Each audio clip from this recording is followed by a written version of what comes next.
your way of exit by opening the doors.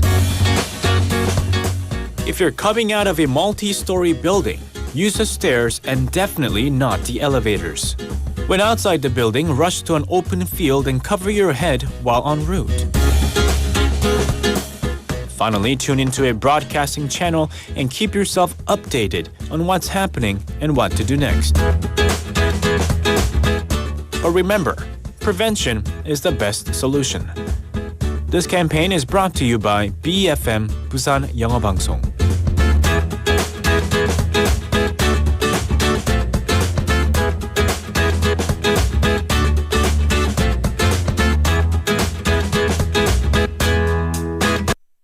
지금 방송 광고라는 부메랑을 던져보세요. 소비자를 향해 정확히 날아가는 광고. 힘차게 돌아가는 경제. 부메랑처럼 다시 기업의 이익으로 되돌아오니까요. 방송 광고, 경제에 큰 힘이 됩니다. 부산 방송광고발전협의회.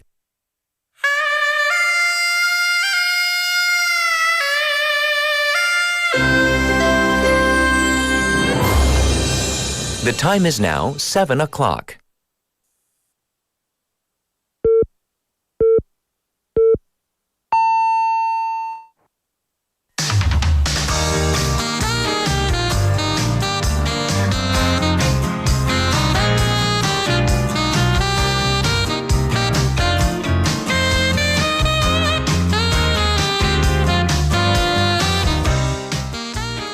We all know that the dust has settled following the 21st presidential election. And following Lee Jae-myung's win, who is now president, the now opposition party, People Power Party, seems to be at a crossroads. Political pundits say there are internal divisions, a leadership issue, and an uncertain road ahead. For any democracy to thrive, though, inclusion and active participation of diverse voices are needed from all walks of life, irrespective of political parties or affiliations. I'm Catherine. This is Morning Wave in Busan on Thursday, June 5th on BEFM, 부산영어방송.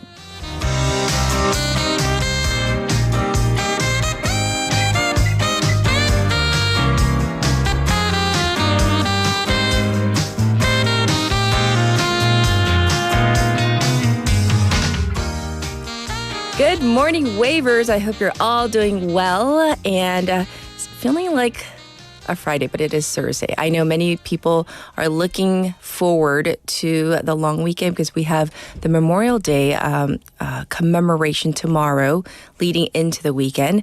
But for now, we got to concentrate because it is day 2 of the new president, Lee Jae-myung's administration. So Yi, after his election victory that was confirmed at 6:21 yesterday morning, dove headfirst into the presidency with a swearing-in ceremony at the National Assembly at 11 a.m. In his first address as president, Lee Jae-myung vowed to be the president for everyone, regardless of whom the people voted for. And he said the great revolution of light, in quotes, orders him to rebuild a new shining country beyond what he called the insurrection attempt. President Lee Jae-myung described the country as being a watershed moment for great change, with multifaceted challenges across the economy, diplomacy, security, and democracy. But he also likened the people of South Korea to the roses of June, finding sunlight within the shadows and pledged to forge on. And after the ceremony, he met with the leaders of the ruling and opposition parties, as well as Speaker of the National Assembly, Woo Won-sik. President Lee reached out to the opposition party leaders, Kim Yong-tae of the People Power Party, Chun Ha-ram of the Reform Party, adding that he hopes to see them often. The president also emphasized the importance of compromise to create policy to make the people's lives better.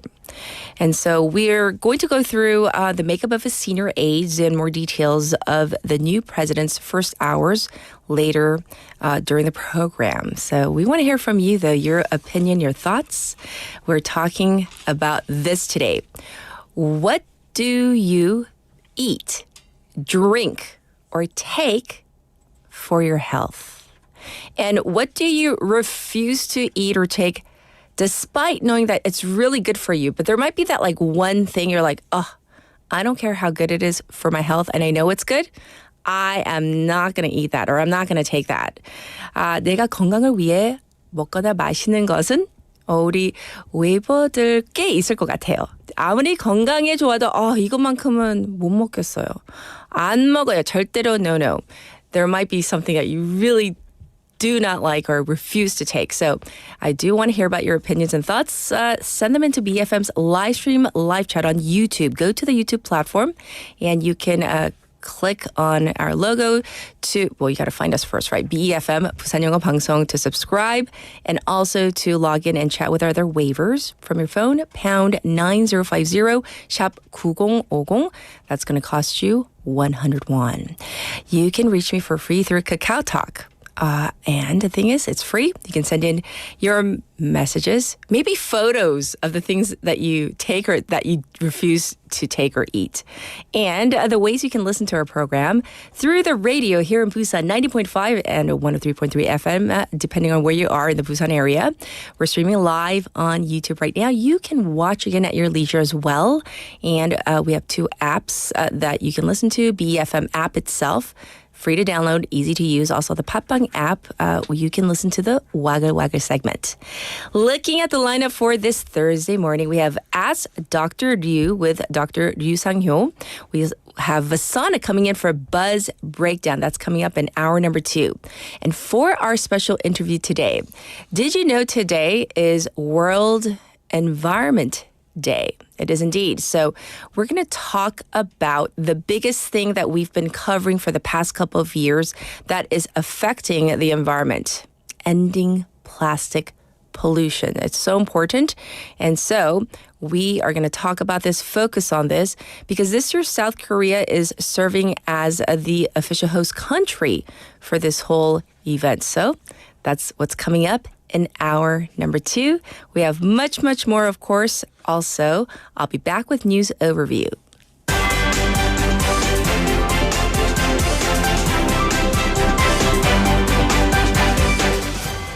It's now 7:05 and this is News Overview. President Lee Jae-myung issues first presidential order to form economic task force. President Lee Jae-myung has ordered for the launch of an emergency economic review task force as his first act in office, convening the first meeting on the same day. Lee Jae-myung nominates Prime Minister and Spy Chief on first day of office.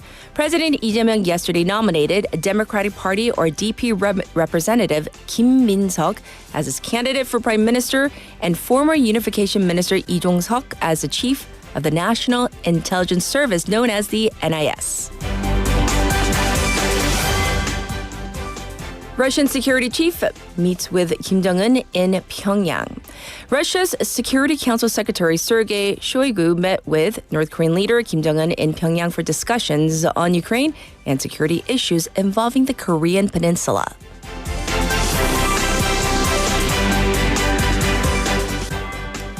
South Korea's KHNP signs nuclear plant deal with Czech Republic.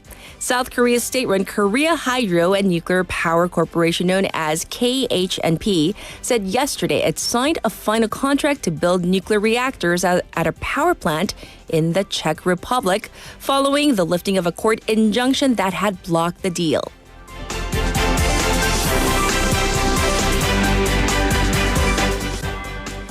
Trump's 50% tariffs on foreign steel and aluminum come into effect. The U.S. has doubled tariffs on foreign steel and aluminum imports to 50%, as President Donald Trump signed an executive order formalizing the move on Tuesday, local time. And this was News Overview.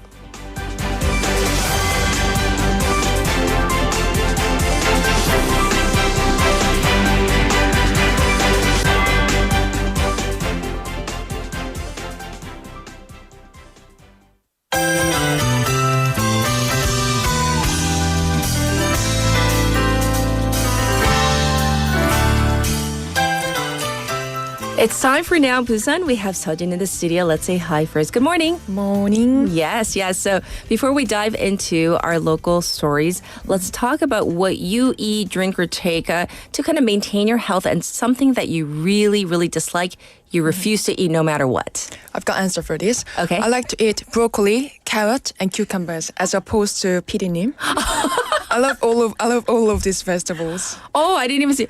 Yeah. 피디님 브로콜리, 당근, 오이 안 드세요? Oh, you're a picky eater. 편식하면 no. We're all wagging our fingers at each other. Oh, so I like everything on the. I love broccoli. I love it I can't get too. enough of it. Carrots. I can't love get carrots. sick of it. Yeah, Yeah, I me love it too. And cucumbers. Oh my gosh. I love cucumber, especially in kebab. Oh, I love right. cucumbers, yeah. Oh, cucumbers are the best. Well, thanks for sharing. Yeah, no worries. Both your tastes and also our producers as well. We're going to dive into our first bit for now in Busan. Sejin, now that Lee Jae-myung has been elected as president, what kind of changes can Busan expect? Okay, so now that President Lee Jae-myung's taken office, Busan could step up as a key logistic hub in Northeast Asia with its seaport, airport, and rail, the so-called triport system. Yes, so let's talk about the concrete plans because, of course, we want to know, all the details. This is Busan we're talking about.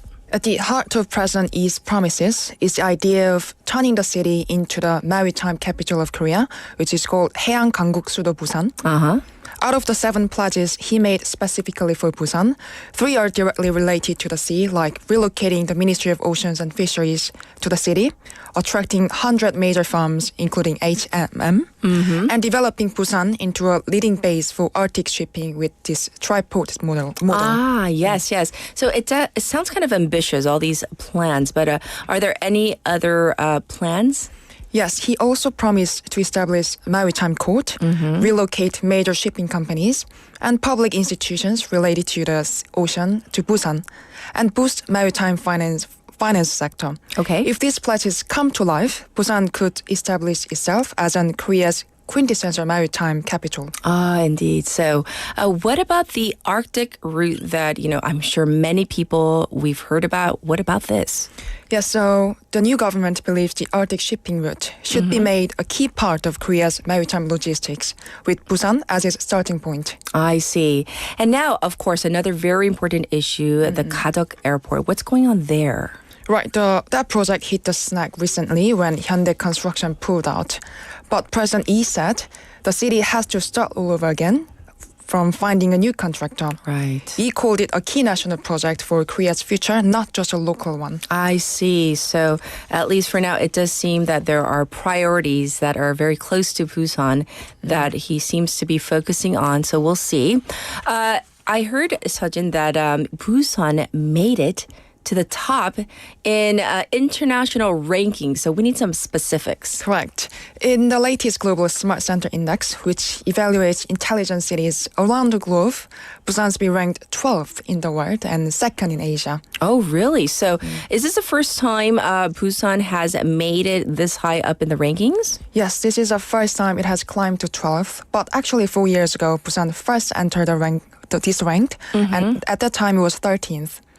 In the Asia-Pacific region, Busan came 2nd after Singapore, which ranked 9th overall. The top 5 cities were San Francisco, Zurich, London, Oxford, and New York. I see. So maybe you can give us a breakdown of the parts where Busan earned high rankings in an evaluation for this global smart city evaluation. Okay, Busan earned well-rounded scores across the board.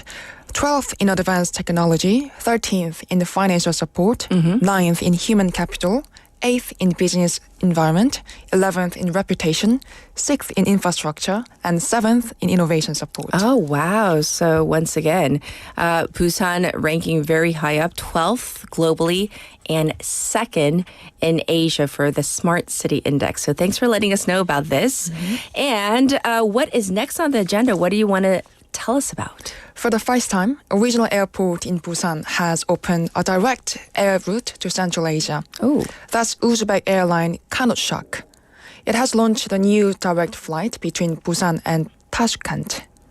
In June, the flight will run once a week on Sundays. From July, it will be twice a week on Wednesday and Sundays. Ooh, so tell us what is unique about this route?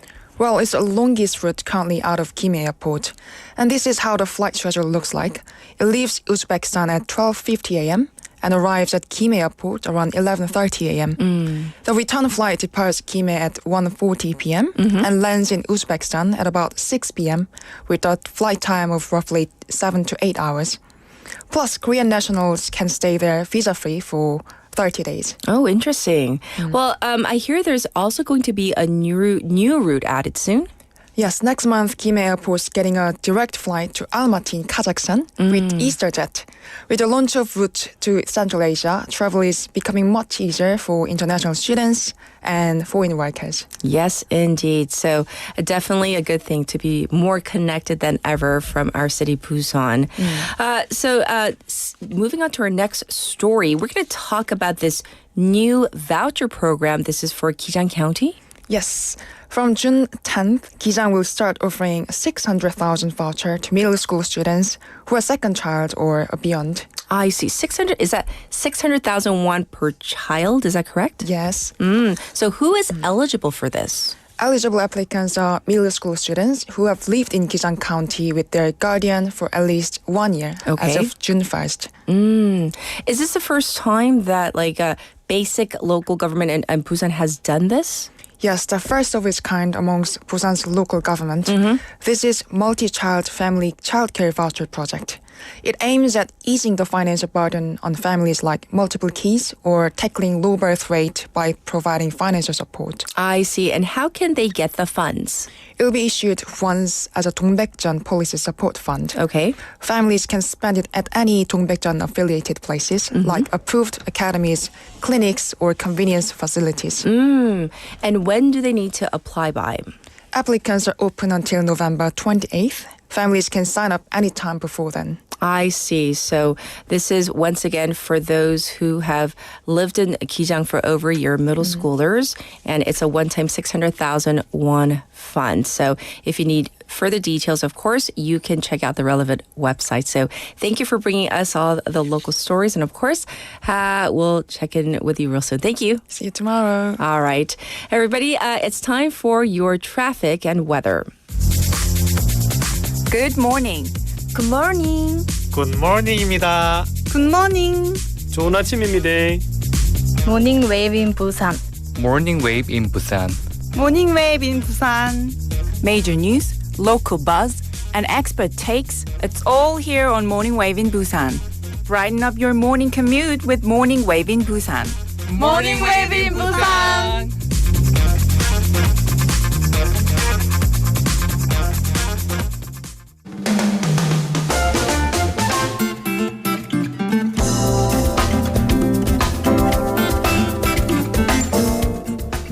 It's now 7:16 on this Thursday morning. Here is your traffic report. It looks backed up on the Yongto overpass from Hwangyang ramp to the old Gaegeum toll gate. It's also congested on Gwanmun-daedo from Pangnam Tunnel to Baegang Tunnel. There's traffic detected on Manduk-daedo from Manduk Tunnel number 2 to Manduk intersection, from Sukdong intersection to Deokcheon intersection. It's also looking slow on Luno-Samsung-daedo from Myeongji Underpass to Shinho Bridge. Currently, it's 18 degrees Celsius under clear skies. It's going to go up to 26 today. Today is also Mangjong, one of the traditional solar cycles that marks the beginning of the rice planting season.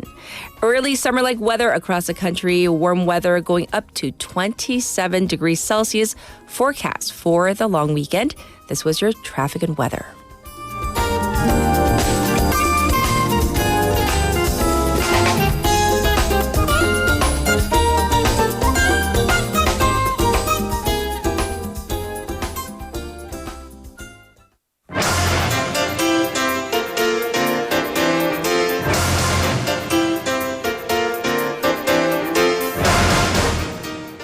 It's time for top stories. We have Haley in the studio. Good morning. Good morning. Yes, before we get into our top stories, what do you eat, drink to stay healthy? I have a list. Okay, All here we right. go. So, unlike Tommy and our producer, you guys should form an anti-greens club. I like to start off a meal with a giant plate of veggies or leafy greens. All about cabbage. I'm all about that fiber. Get that fiber in. But, okay, a little guilty. I don't like carrots. Oh. And then my mom's like, carrots are so good for your eyes because I have Right. terrible eyesight. I'm like, Mom, if carrots could have fixed my eyes, we wouldn't be here. Okay. Yeah, but if they're grated, like 갈아서 in soups and broth, that's actually really good. I just don't like carrots. Anyways, Okay. anything like ginseng, ginger, those really strong smelling kind of this ingredients that do go into Korean herbal medicine. Yeah. 한약, that flavor. Not a huge fan. I see. I see. Well, thank you for sharing. Oversharing. Oversharing TMI. We're going to jump into our post-election coverage. President Lee Jae-myung began his term in office early yesterday, and things are moving quickly with personnel appointments because this administration has launched without a transition period, as we all know. What do we know about his top aides and potential cabinet picks? Right, so immediately on day one, President Lee Jae-myung has nominated Kim Min-seok as the first prime minister of the administration. So what do we know about him? He is a four-term lawmaker, member of the party, Democratic Party's Supreme Council. He comes from a student democratic activist background, having served as the president of the Seoul National University student body during the 80s, which meant he was at the very forefront of the protests. Yes. And one of the top pro-Lee Jae-myung figures within the party itself. He served major roles in his election campaign. Also, Chief of Staff 비서실장 has been tapped as lawmaker Kang Hun-sik. This doesn't require parliamentary approval. So Kang is a third-term lawmaker from Chungnam Asan area, and he was the strategy leader in the 2022 campaign for Lee. So again, one of the top aides, very close relationship to Lee Jae-myung. Okay. Kang also has an activist background, but he is younger, from the 1990s. He's also considered more of a moderate when it comes to factions within the Democratic Party. So again, he is a young politician, actually reportedly the first person who was born in the 70s to hold this job of chief of staff. So President Lee said the intent is to use this appointment to add speed and dynamics to the issues at hand. Also going to the Presidential Security Service, PSS chief, has been tapped as Hwang In-kwon, who's a former army general. And Lee said that he will usher in an era of open and kind of low to the ground security. Okay. President Lee Jae-myung, while announcing these personal appointments, said that he hopes regarding the commute from his residence to the presidential office, there won't be too much traffic control for the president's commute to inconvenience the people. Right. And at this point, I do want to issue a correction to what I said earlier yesterday regarding that commute, regarding a former President Yoon. I said former President Yoon had to cross the river from his Hannam-dong residence to Yongsan. Those are both on the upper part, northern part of the river. Right. I meant from his personal residence in Seocho-gu. So yes, in any case, following this convention, all ministers and vice ministers from the previous Yoon administration handed in their resignation yesterday. That's to basically make it easier for the president to kind of pick and choose who will stay in the cabinet and not. Yes. However, customarily, a president would accept all the resignations, but again, going back to that lack of a transition period, the president has so far only accepted the resignation from Justice Minister Park Sung-jae. Yes. Because you do need at least 11 out of 21 members of a cabinet to hold a cabinet meeting, which is actually slated for later today. Right. And of course, there have been reactions from all over the world, but let's get the reaction from the White House. Right. So the U.S. Secretary of State Marco Rubio congratulated Lee Jae-myung on his election and affirmed the two countries' shared commitment to alliance. Also, on top of that, voiced his desire to deepen the trilateral cooperation with Japan. That's a pretty standard message. However, that's kind of a big but. Earlier, a White House official told the press that the U.S. remains concerned and opposed to Chinese interference and influence in democracies around the world. And pundits say that it's actually unprecedented for the White House to issue such a mixed message, bringing in China to another country's election. Yes. The whole Chinese interference issue, it's something that's been reiterated by ousted President Yoon Suk-yeol's side and other some far-right YouTubers. Yes. Speaking of the White House, the two governments are trying to coordinate a call between President Lee and President Trump. And according to the presidential office spokesperson Kang Yoo-jung, they couldn't hold a call last night due to time differences, but one might come as early as today. I see. And when that happens, we will report on that. All the attention is over the new president, but let's shift our attention for a little bit to the other names on the ballot and what the post-election period looks like for them. Absolutely. As you said in your opening, the major now opposition party, People Power Party, is going through or will go through a period of turmoil. But it is really important to address these opposition issues because a core tenet of democracy is majority rules with minority rights. Yes. So one of the biggest changes will be for the PPP and the potential backlash that will ensue. So this was evident from the moment that exit polls dropped at 8 p.m. on Tuesday night. Yes. The mood very solemn, very still at the PPP election headquarters. So usually what we do see is after an election defeat, it is customary for the party's leadership, for the losing party's leadership to resign, depending on what the numbers were, especially. Okay. And sometimes parties do change their names, and we've seen that multiple times. Yes. Here's the thing, though. The PPP is already under an emergency committee mode. So Right. will we have an emergency committee? So we'll have to see. The de facto leader is Kim Yong-tae with floor leader Kwon Song-dong. One of the biggest controversies we've had this election was that the attempted candidate switch. Yes. And the prevailing opinion by many political pundits is that the party leadership will have to be held responsible for this because it did cause confusion and it just generally didn't look good in terms of party unity. Right. So the thing is, floor leader Kwon Song-dong's term is guaranteed to the end of the year. But some people are saying that he may have to resign. Some people are saying that he should.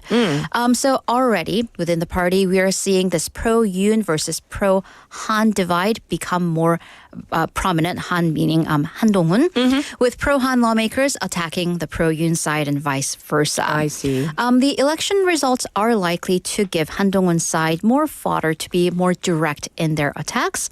However, the former presidential side also hit back, saying that the pro-Han side, including Han Dong-hun himself and former Daegu Mayor Hong Jun-pyo, they were passive in their election support for their candidate. And even implicitly, Hong Jun-pyo supporting Lee Jun-seok, leading to this division and the fallout of the Conservative Party. Yes, so that is once again the People Power Party. Well, we're going to turn our attention now to the Reform Party and its candidate, Lee Jun-seok. Right, so Lee Jun-seok had hoped for a double-digit vote share, but that did not happen. He fell short of that at 8.34%. So that figure depends on perspective. Okay. Because the party says that compared to the 3% vote share they got in the previous general elections, that's more than double. So Yes. it's no laughing matter. However, that he also failed to kind of overcome this wall of the major two-party system in Korean politics. Right. But then we do have to talk about money in this issue. A little bit of election math. In South Korea, parties or independent candidates get their election spending compensated. 선거 보정금 is what it's called. Yes. With the maximum limit, there's a 58.8 billion won limit. But the caveat is if they get 10% or more of the vote share, they get 10 to 15%, they get half of their spending compensated. If they get over 15%, they get the full, mostly full. There's like an audit procedure Yes. for that. Okay. The Democratic Party and the People Power Party, they are expected to get the bulk of their spending back, of course, Right. both having received over 40%. However, Lee Jun-seok, he fell under 10%. He and the party reportedly spent about 3 billion won in the election, and they will be getting none of that back. Right. So that's that. But the story is quite different for the Democratic Labor Party candidate, Kwon Young-guk. Right. So the Democratic Labor Party, formerly the Justice Party, Kwon Young-guk got far fewer votes. He fell under the 1% range at 0.98%. Exit polls did put him at slightly higher, but that's the actual figure.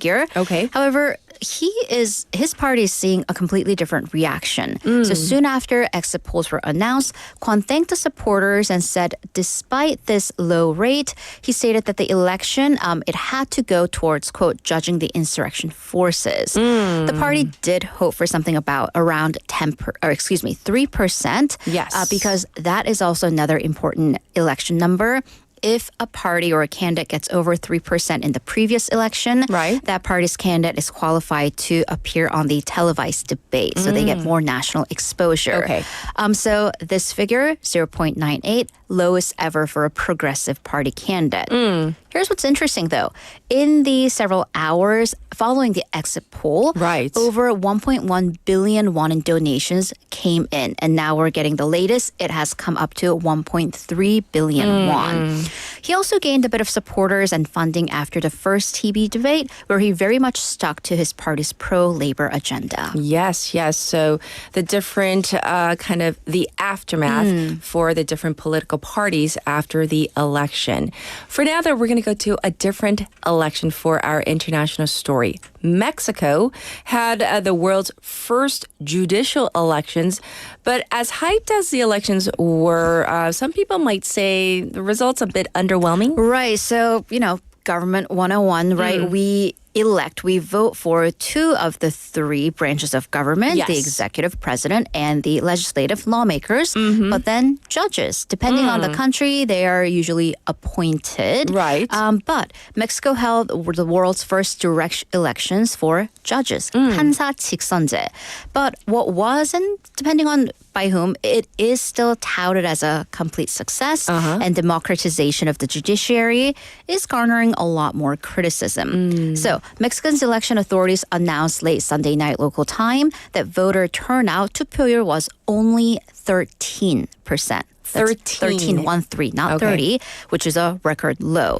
Compare that to the turnout at last year's presidential race, 60%, so quite low. However, President Claudia Sheinbaum, who advocated for these elections, the elections were first introduced and pushed on by her predecessor, also her mentor. Right. She praised that her country is now the most democratic nation in the world because of these elections. The ruling party says that this would reduce corruption in the courts by making it more responsive to public opinion.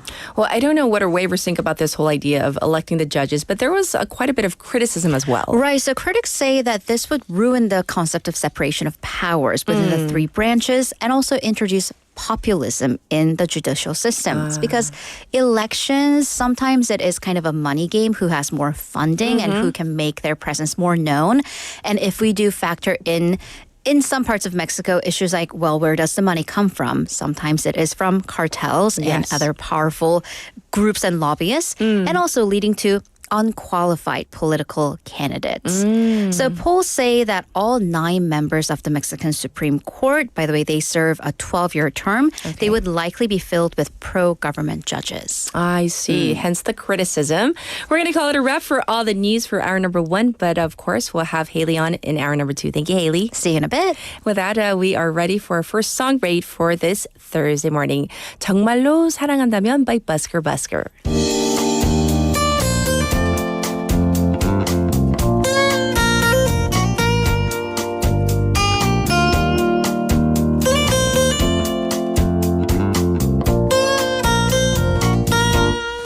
사랑한단 말로는 사랑할 순 없군요. 그대 상처 주네요. 나의 뻔한 그 말이 너무 쉽게 뱉은 말, 너무 쉬운 사랑은 다 거짓말이죠. 그래 다 거짓말이죠. 무엇을 원하는지 얼마나 힘든 건지 신경 쓰지 않죠. 또 쉽게 넘어갔나요? 많이 힘들었나요? 그대가 오늘은 헤어지자 말해요. 정말로 사랑한담 기다려주세요. 사랑한단 그 말들도 당신의 행동 하나 진심만을 원하죠. 정말로 사랑한담 기다려주세요. 그댈 위해 참아줘요. 당신의 행동 하나 아픈 추억 돼가요. 정말로 사랑한다면 정말로 사랑한다면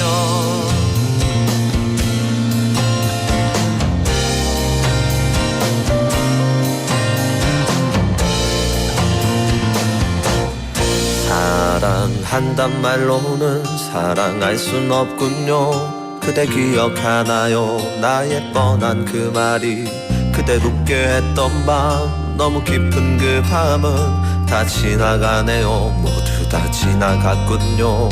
무엇을 말했는지 얼마나 원했는지 기억하지 않죠. 그대만 지쳐가나요? 많이 힘들었나요? 그대가 오늘은 헤어지자 말해요.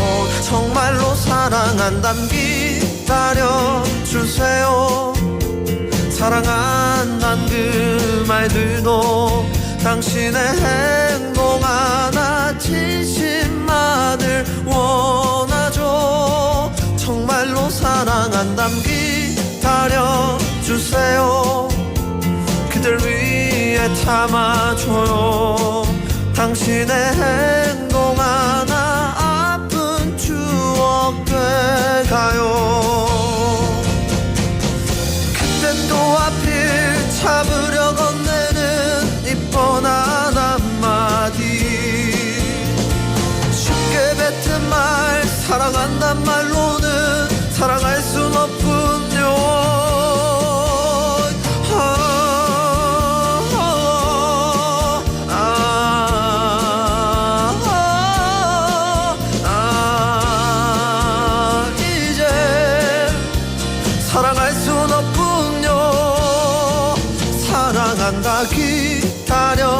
기다려주세요.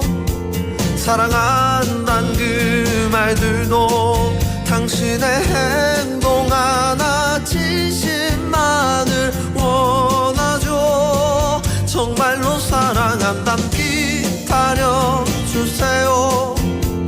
그댈 위해 참아줘요. 당신의 행동 하나 아픈 추억 돼가요. 정말로 사랑한다면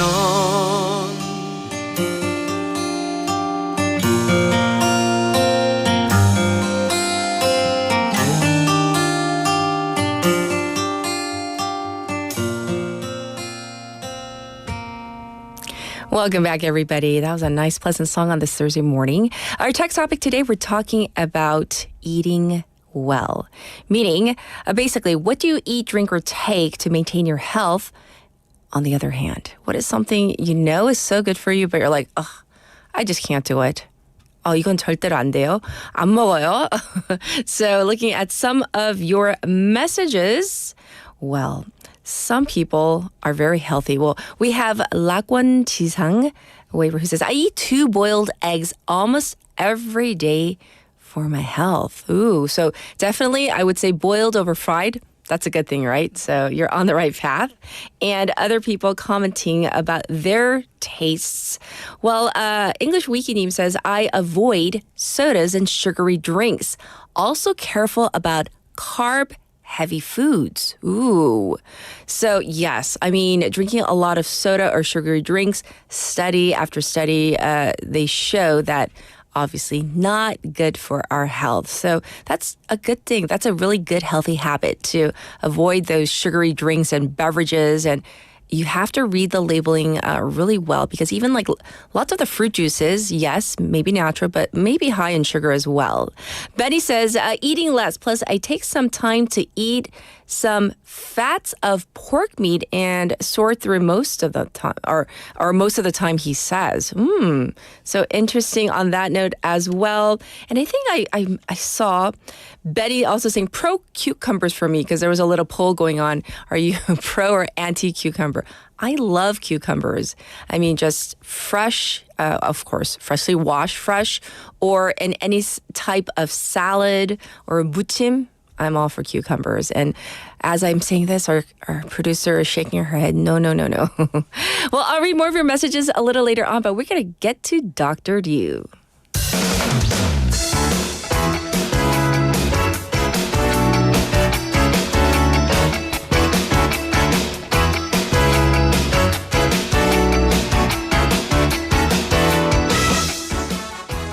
It's time for Ask Dr. Liu. He's here in the studio, obviously, giving his cute little wave to the camera. I love it. How are you, Dr. Liu? I'm doing great. Yesterday, by the way, I had cucumber for dinner. Oh, yay. And then it was, 피디님 들으셨어요? it was really tastes good because when you dip it in a gochujang sauce. And so good. It's so good. Right. I mean, I'm in love with cucumbers. Like literally, not to make fun of our producer. It's like 오이는 거의 like at every like dinner at home or meal at home. There's some sort of 오이 반찬 because I just personally love it. But you know, we digress. We're gonna have to jump into our segment. So what do you have for us? Okay, I'm gonna talk about today CBT, cognitive behavioral therapy. How do we say that in Korean? 인지행동 치료. Oh. 인지행동 치료. It sounds so fancy. You got to explain. Yeah, of course. Yeah, CBT, of course, like I said, it stands for cognitive behavioral therapy. It's a type of talk therapy. You know, it teaches you how your thoughts and feelings and actions are all connected. Okay. So once you change the way of thinking, it can change your feeling, and then you can change the way you respond to that feeling in your life. So there's that connectivity that you're talking about, right? Yeah, that's right. Let me give some more example so our listeners might get better understanding of it. Sure. Okay, when I was in med school, I was studying in a library. Okay. It was super silent. And then I farted. It was so loud. I had to do this because when I was a sophomore, I got my appendix chopped out because it was ruptured. So my belly was filled with lots of pus, kind of yellowish, gooey. You're talking about, in Korean, is it 맹장? 맹장. 터졌어요? Yeah, it was ruptured, so it turned into a peritonitis. Peritonitis 복막염. So my gut was filled with lots of pus. Wow. So I had my belly opened, and then I got tubes poked on my belly, ball belly. It was when I was a sophomore. Wow. That's serious. Yes, that was serious. But anyhow, one of the most common serious complications is flatulence. And which is fancy. Flatulence is a fancy way of saying farting. Farting, yeah, that's right. Flatulence and also ileus, paralytic ileus. Ileus is 장마비죠. Yeah. Wow. Yeah. So in order for me to avoid some kind of a serious complications like a strangulation is ischemic damage on my belly areas. 너무 힘들어요. Ischemic damage. What are we talking about? Yeah, okay. That's the worst case scenario. So I needed to let out my gas. Okay. Yeah. So, but you were in the library. Yeah, I was in a library. Were people like looking at you or like giving you the eye? Yeah, that's right. So a lot of people, glanced over at me, and then I felt really embarrassed. And then after that, later that day, I kept replaying that moment. Oh, they're laughing at me. Oh, maybe they're still laughing at the thought of me, and then they were maybe continuously, joking about me. Then I asked myself, when someone else farts in public, do I judge them or do I think it over and over again? No. Usually I forget about it in maybe 5 seconds or 10 seconds. So I reframe my thoughts. Maybe I give someone a chuckle. Everybody parts. Yes. Even your idol kind of singers or you're kind of someone who you have a crush on, and they fart and they carry their poops in their belly area. So and also holding it. It can give you a stomach ache, and it's bad for our gut and also our brain. So that kind of shift from shame to humor. Okay. That's called CBT in action. There was a moral to the story, people. So, by the way, 식사하시는 분들, I apologize about this early flatulence talk. It's 7:42 in the morning. If you're eating, put your fork or chopsticks down, right? Okay. Okay. Another example is, the famous Nobel Prize winner in literature is 한강, yes. That's right. I heard her saying this one. After getting married, she said she decided not to have a kid. Her reason was very deeply personal and yet deeply relatable. She said that there's too much sadness in the world, too much suffering. why would I invite someone into that? That's what she said. But one day, in the middle of a hot summer, she was sitting with her husband, sharing a slice of cold watermelon. And that's so good. The simple joy of that moment made her say, "Oh, this watermelon, this feels really great. It's so good." And her husband quietly replied, "Wouldn't you want our kid to feel something like this too?"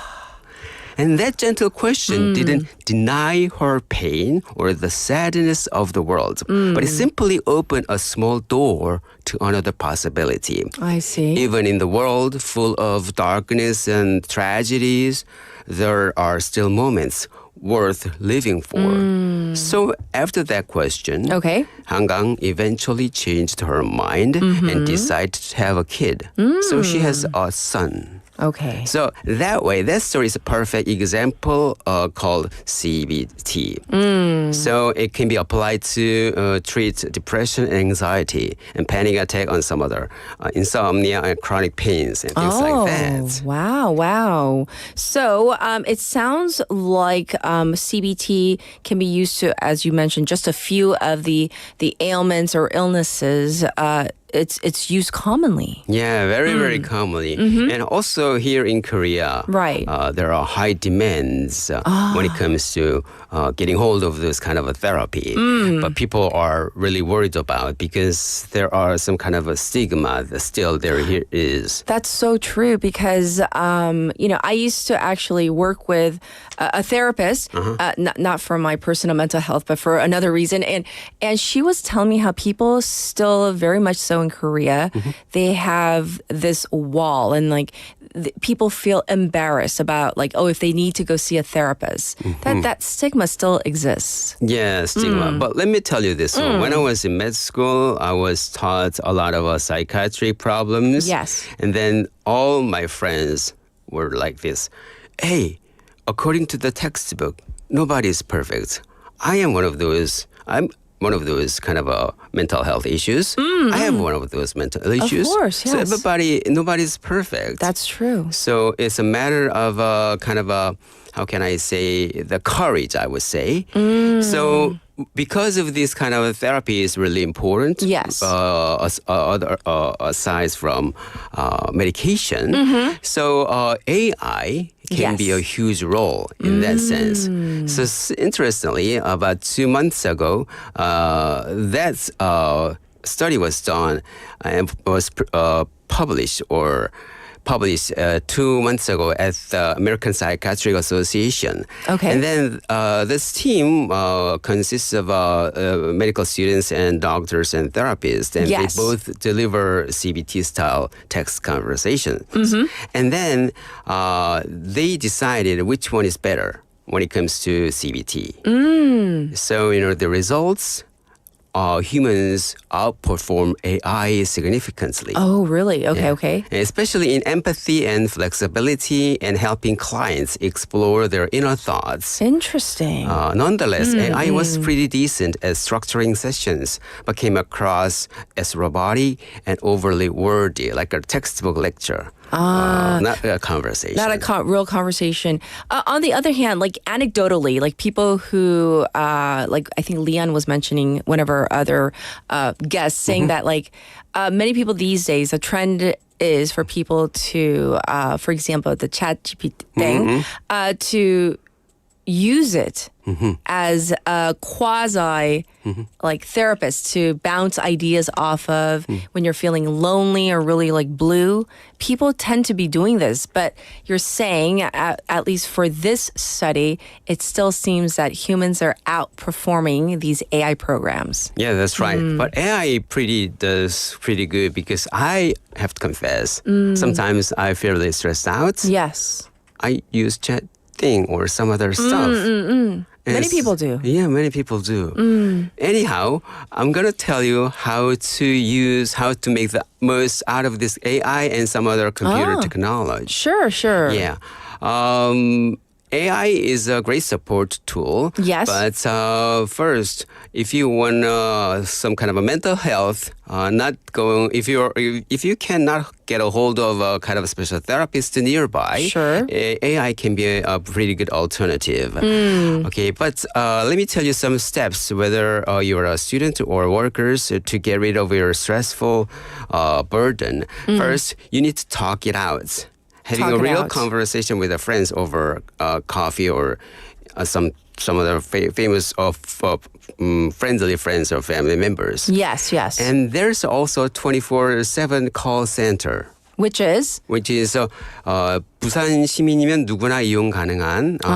Busan is every Busanese can use this one. 정신 건강 상담 전화, 네. mental health counseling service 24/7. Yes. And the number is 1577-0199. 1577-0199. Yes, so that's 1577-0199. That's right. But there's also like a mental health hotline also, right? Yeah, that's right. It's a national Korean government implemented this kind of a system. So mental health hotline is 129 here in important Korea. To know. Yeah.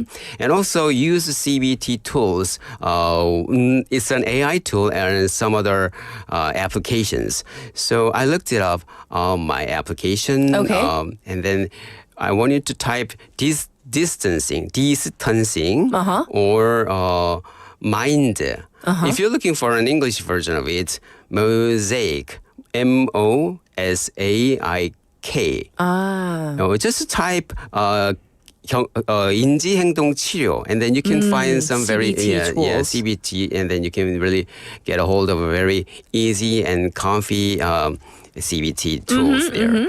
And also practice kindness, not to others, but to yourself. Yes. Yeah, that's really important for your health. Yeah. And also, last thing I want to say to our listeners is, when you're down, you don't need a perfect day, and then you just need one better thought. One better thought. Yeah, one better thought. But remember, not every thought is a fact. Okay. Yeah. Not every thought is a fact. No. Okay. But you don't have to believe in everything you think. So just as importantly, write them down, something, especially something positive about yourself. Okay. And also one thing that you're proud of today. And it can shift your perspective. With the power, you can change your thoughts. Yes. And it can transform how you feel. And then it can transform the way you respond to your circumstances. Yes. So one thing, I want to wrap it up with my segment with this one. There's still so much space on the canvas of your life. Okay. So waiting for new, colorful, and beautiful stories. It's a canvas. It's like a blank canvas. paper. That's right? right. And it's up to us to kind of fill it with whatever we want. 그렇죠. 맞습니다. How are you going to paint your canvas today? I'm going to paint my canvas with, seeing a lot of patience. And actually, patience. Seeing patience gives me a lot of lessons, life lessons. Really? You learned from them. And also, I had no choice but to be thankful for what I have, what I'm enjoying. Sure. Because I get to see more disabled and more in needy situation, more tragic situations.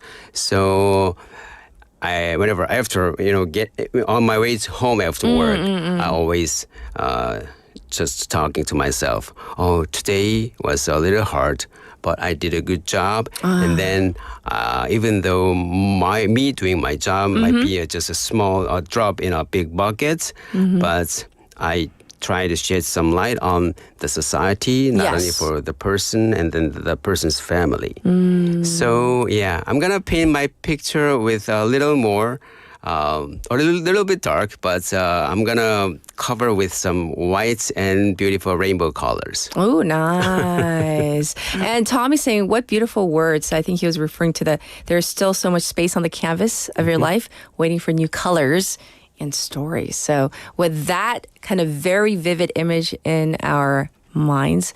Thank you so much for coming in today. And also, I certainly hope that if anybody out there might need any type of therapy or help, that we're not shy about reaching out. That, as Leslie says, therapy is for everyone, that we shouldn't be embarrassed or shy about reaching out if you need to speak to someone. And of course, the number 1577-0199, that's for here in Busan, but also the National Mental Health Hotline, once again, is 129. So thank you, Dr. Du. Have a wonderful week and weekend. We'll check in with you next week. Okay, thank you very much. All right, everybody. This was Ask Dr. Du. We have much more coming up in hour number 2, so stay tuned. In the meantime, here is 촛불 하나 by G.O.D. I'll be back at 8. 세상엔 우리들보다 가지지 못한 어려운 친구들이 많습니다. 지금도 힘들어하고 있을 그 친구들을 위해 이 노래를 부릅니다. 힘내라 얘들아. 왜 이렇게 사는 게 힘들기만 한지 누가 인생이 아름답다고 말한 건지 태어났을 때부터 삶이 내게 준 건 끝없이 이겨내야 했던 고난들 뿐인 걸 그럴 때마다 나는 거울 속에 나에게 물어봤지 뭘 잘못했지 도대체 내가 뭘 잘못했길래 내게만 이래 달라질 것 같지 않아 내일 또 모레 하지만 그러면 안돼 주저앉으면 안돼 세상이 주는 대로 그저 주어진 대로 이렇게 불공평한 세상이 주는 대로 그저 받기만 하면 모든 것은 그대로 싸울 텐가 포기할 텐가 주어진 운명에 굴복하고 말 텐가 세상 앞에 고개 숙이지 마라 기죽지 마라 그리고 우릴 봐라 쉬고 힘들 땐 내게 기대 언제나 네 곁에 서 있을게 혼자라는 생각이 들지 않게 내가 너의 손 잡아줄게 너무 어두워 길이 보이지 않아 내게 있는 건 성냥 하나와 촛불 하나 이 작은 촛불 하나 가지고 뭐 하나 촛불 하나 끈다고 어둠이 다른 하나 저 멀리 보이는 화려한 불빛 넌 속에서 발버둥치는 나 이 몸짓 불빛이 향해서 저 빛이 향해서 날고 싶어도 날 수 없는 나의 그 집 하지만 그렇지 않나 작은 촛불 하나 켜보면 달라지는 게 너무나도 많아 아무것도 없다고 믿었던 내 주위에 또 다른 초 하나가 놓여져 있었기에 불을 밝히는 촛불이 2개가 되고 그 불빛으로 다른 초를 쫓아고 3개가 되고 4개가 되고 어둠은 사라져가고 쉬고 힘들 땐 내게 기대 언제나 네 곁에 서 있을게 혼자라는 생각이 들지 않게 내가 너의 손 잡아줄게 기억하니 아낌없이 마침내 우리는 해냈어 그것만은 나의 정직이었어 사실이었어 참 힘들었어 하지만 거기서 난 포기하지 않았어 꿈을 잃지 않고 용기를 잃지 않고 계속 노력하다 보니 결국 여기까지 왔고 이제 너들에게 말을 해주고 싶어 너도 할 수 있어 내게 기대 언제나 네 곁에 서 있을게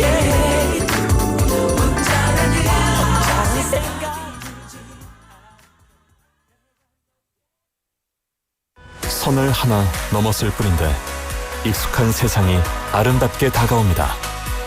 야외 조각 공원과 함께 세계 각국 초청 작가들의 전시가 지그재그 아트센터에서 당신을 기다립니다.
of Korean culture.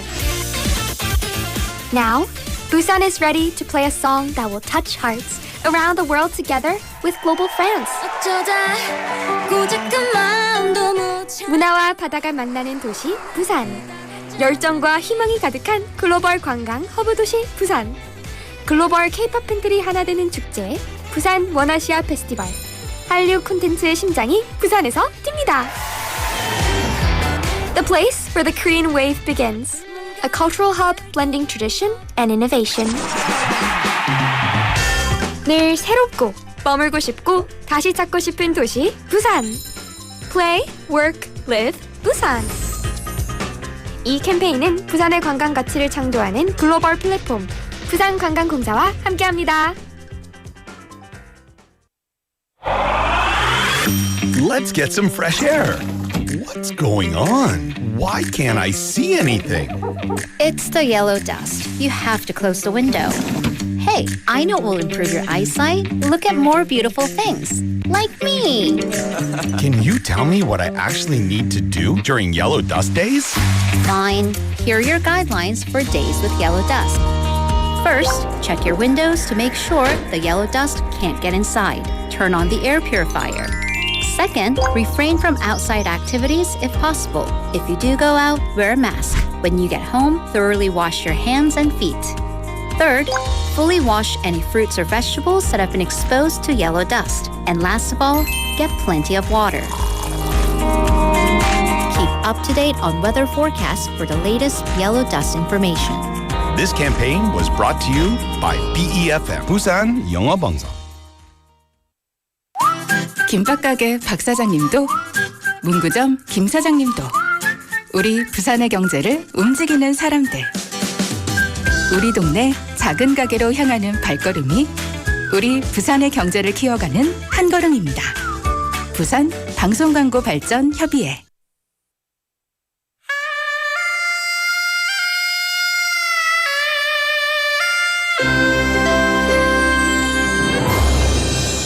The time is now 8 o'clock.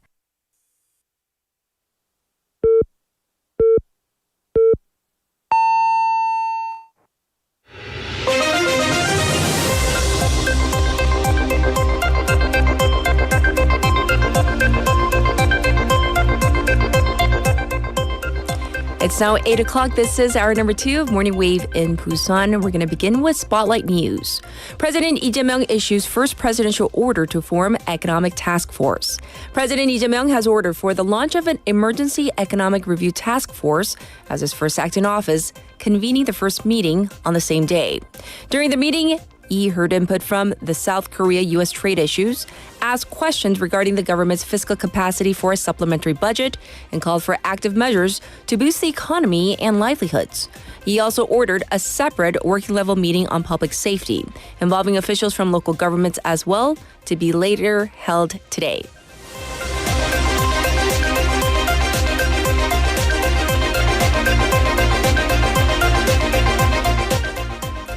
Lee Jae-myung nominates Prime Minister and Spy Chief on first day of office. President Lee Jae-myung yesterday nominated Democratic Party or DP Representative Kim Min-seok as his candidate for Prime Minister and former Unification Minister Lee Jong-seok as the Chief of the National Intelligence Service or NIS. While both nominees must undergo confirmation hearings, the Prime Minister nominee requires parliamentary approval before being formally appointed by the President.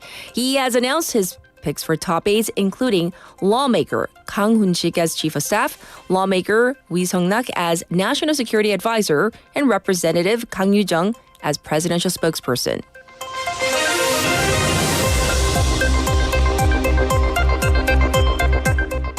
Russian security chief meets with Kim Jong-un in Pyongyang. Russia's Security Council Secretary Sergei Shoigu met with North Korean leader Kim Jong-un in Pyongyang for discussions on Ukraine and security issues involving the Korean Peninsula. The Russian embassy in North Korea confirmed the visit via social media, adding that Shoigu departed for home the same day. The visit came amid speculation that Kim may visit Russia for a summit with Putin to mark the first anniversary of their signing of a mutual defense treaty in June last year, which led to North Korea's deployment of thousands of troops in Russia's war against Ukraine.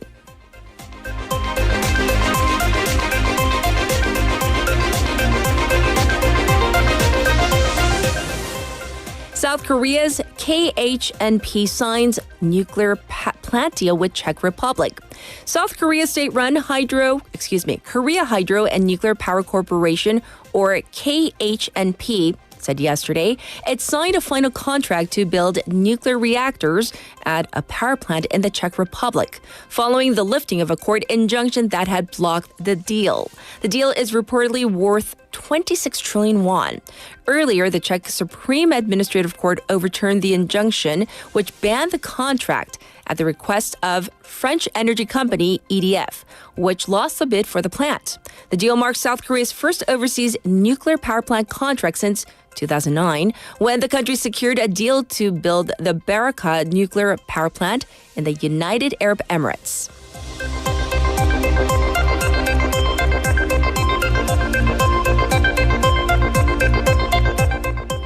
Trump's 50% tariffs on foreign steel and aluminum go into effect. The U.S. has doubled tariffs on foreign steel and aluminum imports to 50%, as President Donald Trump signed an executive order formalizing the move on Tuesday local time. The order said that the tariffs will more effectively counter foreign countries that continue to offload low-priced excess steel and aluminum in the U.S. market and thereby undercut the competitiveness of the U.S. steel and aluminum industries. The increase applies to all trading partners except Britain, the only country so far that has struck a preliminary trade agreement with the U.S. during a 90-day pause on a wider array of Trump tariffs. And this was Spotlight News.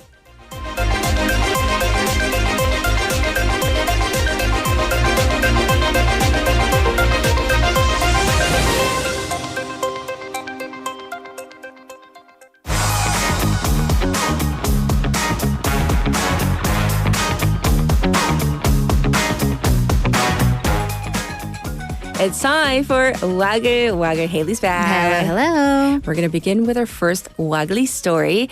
It's regarding the new presidential security detail. Right. So usually when the president-elect becomes president, the Presidential Security Service, 경호처, right, PSS, they take over the protective detail while the candidate is the candidate and president-elect, it's the police. So there's usually a handover.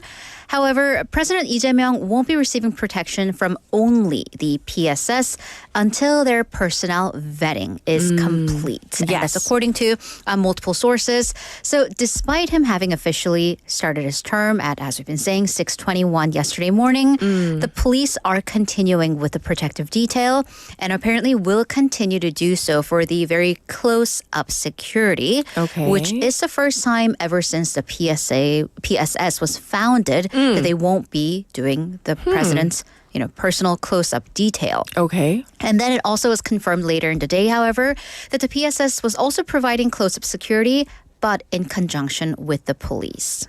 What is happening, though? Because I'm confused. Because if you kind of rewind and think back to the times that the PSS has been in the news recently, it's been controversial. Right. So reports say that when the PSS made its first report to start its security detail and services, it raised suspicions with President Lee Jae-myung. A little bit of background. Lee Jae-myung's side has been of the position that the Presidential Security Service was involved in that whole process of former President Yoon Suk-yeol refusing to cooperate with his arrest warrant, and they were the ones that provided that physical barrier at his residence with his insurrection charges, as well as multiple attempts by the prosecution and the CIO to raid the presidential residence for various evidence, documentation, CCTV footage.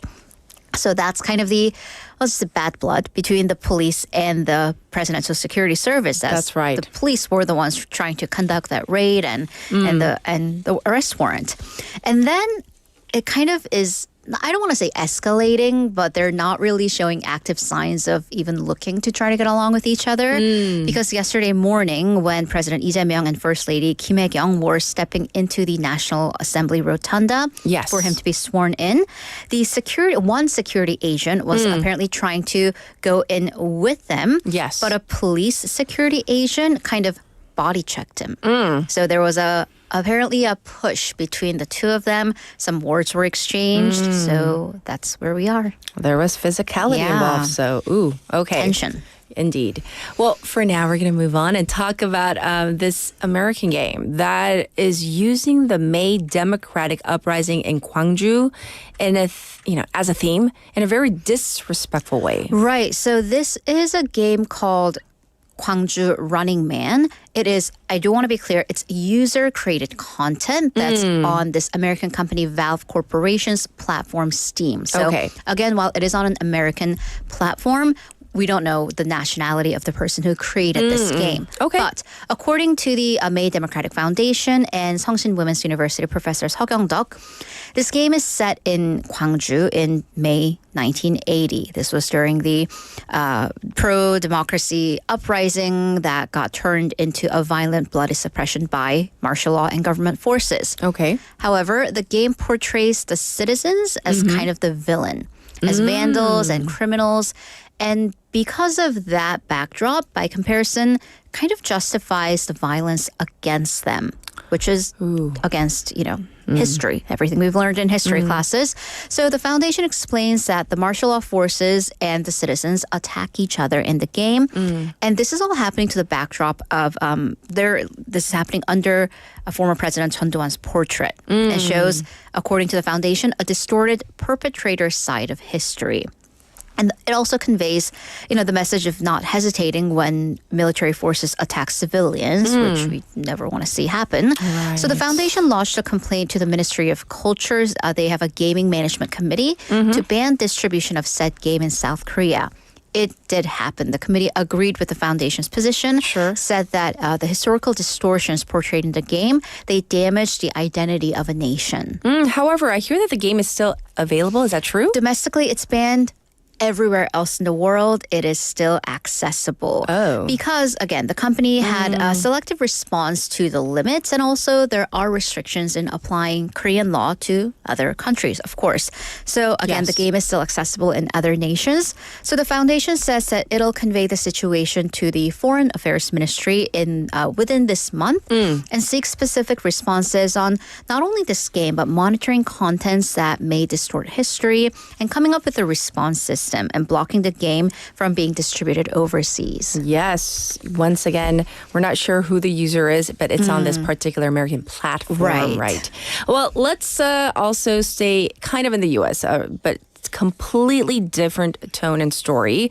Doge chief Elon Musk officially ended his time with the Trump White House and almost immediately began attacking some of Trump's policies. Right. So I've seen some headlines, and I'm going to quote them. The end of a bromance era is what I've seen. So Elon Musk, of course, one of the most visible figures of the new Trump administration, was one of the most vocal supporter of Trump in the entire tech business world. Yes. However, after 129 days of working with Doge, or working as the head of Doge, which attempts to cut costs from the federal government, he left the White House. There are reports say there are some, a period under which someone with this particular visa can work with the government, etc., but mostly to focus on his business ventures. Unfortunately, some of his business ventures had suffered due to maybe perhaps their chief spending time away from the business, but also kind of a PR issue of his relationship with the Trump administration. Right. So that's a backdrop. In a recent post, Musk attacked his former, boss partner, Donald Trump, or specifically his signature tax bill and spending bill, called it a, quote, disgusting abomination. 끔찍한 재앙. That's very strong wording. Yes. By the way, this bill is what Trump and the Trump administration, they've been calling the big, beautiful bill. It's expected to increase the budget deficit by about 600 billion won. Yes. This is something that the entire Doge team, government spending and increasing the deficit. That was the purpose of Doge being there, was to cut these issues, cut the spending. Right. So in a series of posts on his platform X on Tuesday local time, Musk said that the outrageous pork-filled spending bill was massively increasing the already gigantic budget deficit and burdening American citizens with crushingly unsustainable debt. Okay. And I'm going to step on Vasana's toes a little bit and explain to you this term pork because it's 돼지고기. But in American politics, pork refers to spending on earmarked spending. So basically for a specific lawmaker, their area, so something that's very catering to one specific population. Indeed. Well, we also need to know how the White House responded to these comments. They're being civil so far. Okay. So White House spokesperson Caroline Leavitt said the president already knows about Musk's positions and views on the bill. However, she further defended the bill and said that President Trump is sticking to it. But it does this whole thing. It does reflect Musk's wider tensions and also not just with Musk, but even amongst Republicans over this bill. So the bill passed the House of Representatives. It is in the Senate, but it is being heavily debated. And keep in mind that the Senate is also Republican controlled. Yes. But there are some Republicans who say that they won't vote for it. So we'll keep an eye on this bill and see what happens also, though. All right, let's go back to our text topic for our final story. So here is something you may consider drinking for your health. You may have already had some coffee. Yes, I'm in the middle of my cup right now. This is my break. So at least for women. Oh, I know. Is that coffee in that tumbler I see? No, it's just warm water. It's just regular old healthy water. All right, so this is according to research, and I can already imagine the comments.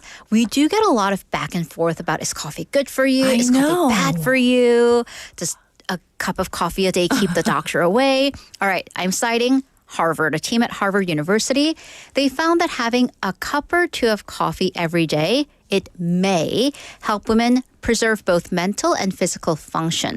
Basically, helping them age well. Like, the whole 저속 노화, slow aging has been such a buzzword in Korea.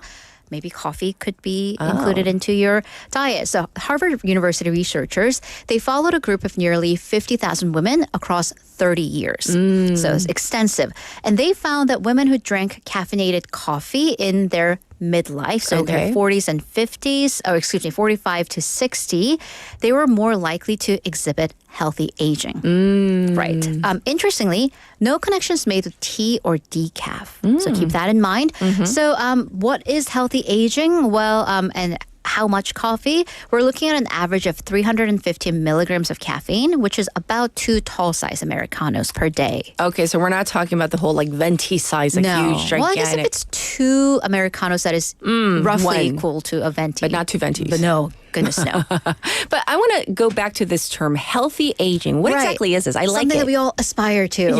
right? All right, so living to the age of 7 or older, being free from 11 major chronic diseases, and maintaining physical function, also good mental health, and showing no cognitive impairment and no memory complaints. So both external, physical, and mental. So the lead author, Sarah Mahdavi, said that the study is the first to access coffee's impact across multiple domains of aging over 3 decades. And it suggests that caffeinated coffee may have unique supporting age trajectories. But, keep in mind that it's an observation. They didn't actually feed the participants coffee and saw how it aged, because there's a whole thing about the glass of red wine per day and other factors if you can't afford to have a glass of red wine every day, you're probably economically well off and have better healthcare access. So take everything with a grain of salt. Yes. But it's interesting. Right. So very interesting indeed, this last story, but of course all the waggly stories as well. So we'll definitely check in with you tomorrow. Thank you, Haley. Bye-bye. Well, now it's time for your traffic and weather.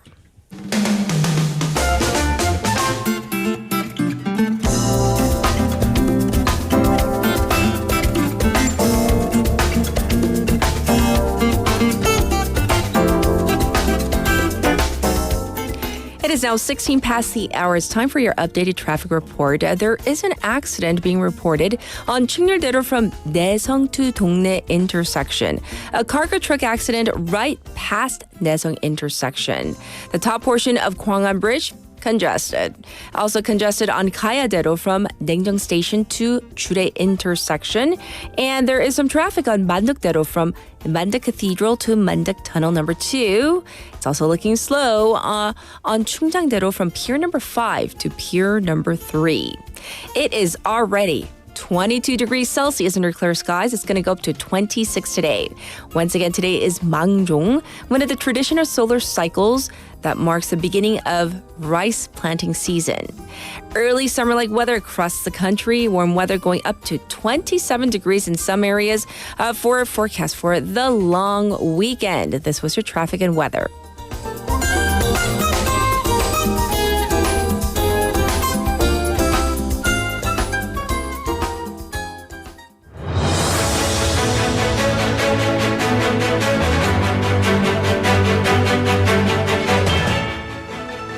It's now time for a special interview. Today is June 5th. It is also World Environment Day, a moment when the global community comes together to reflect on the health of our planet.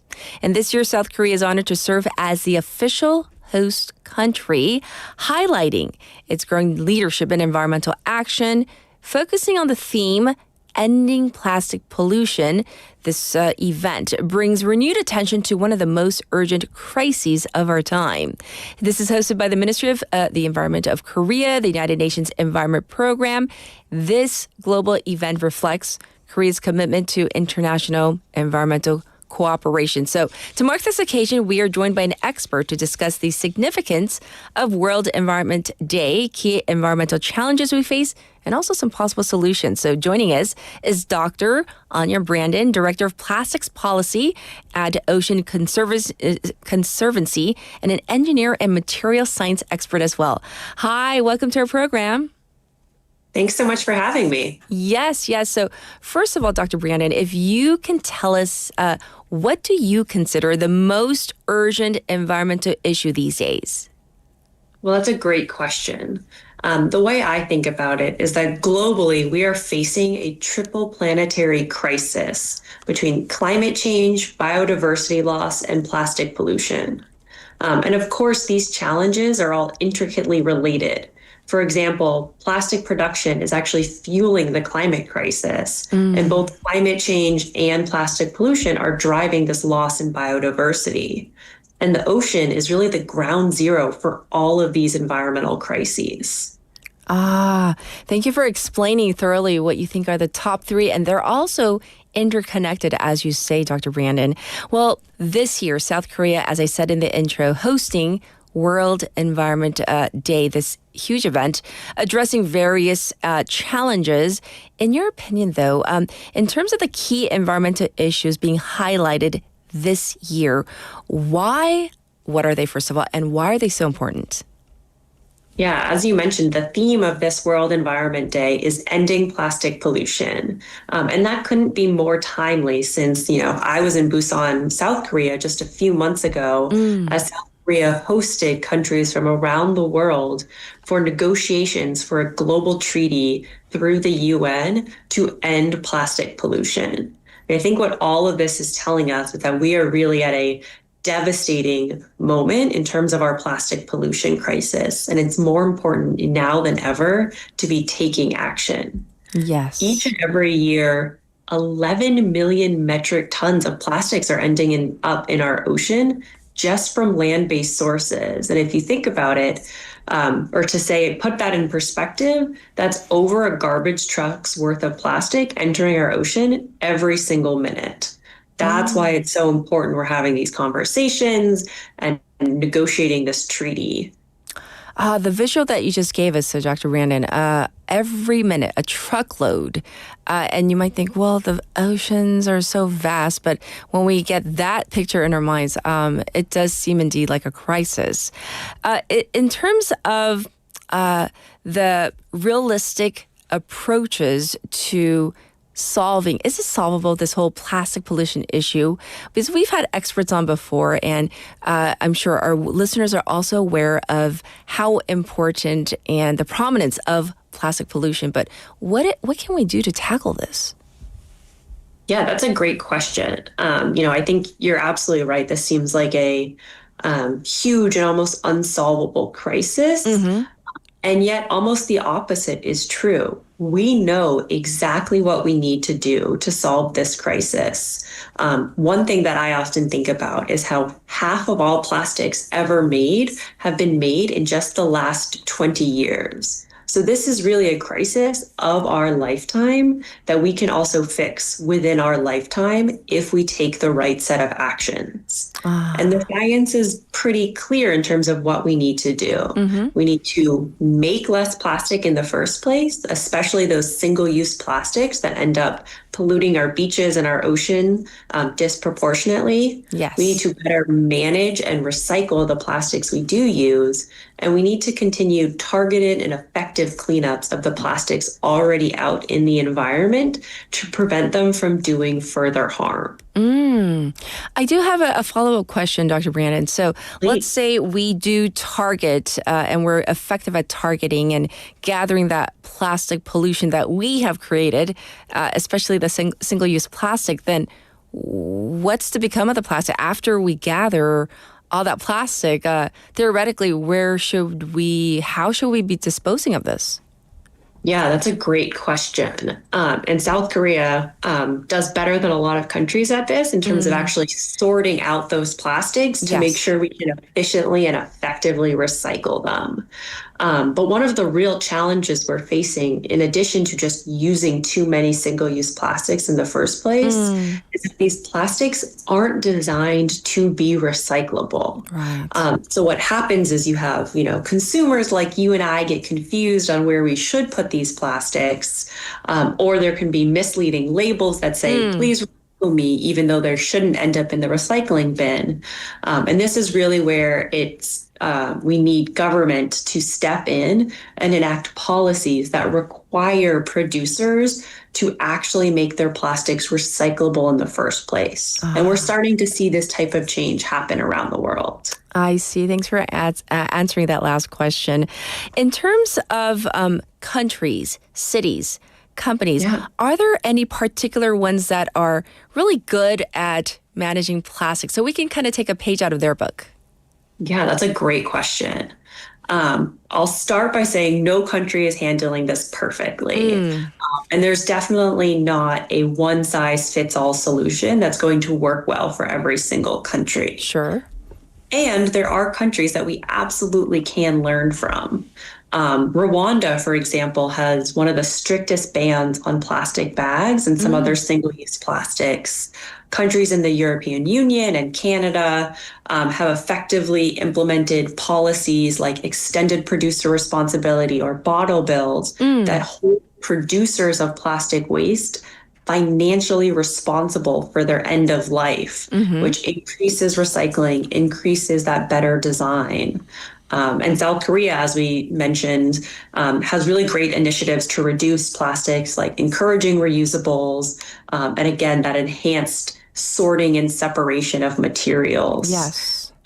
Where I am in the United States, cities and states have really taken the lead, being the ones to phase out single-use plastics or require that producers actually make and use less plastics to begin with. Yes.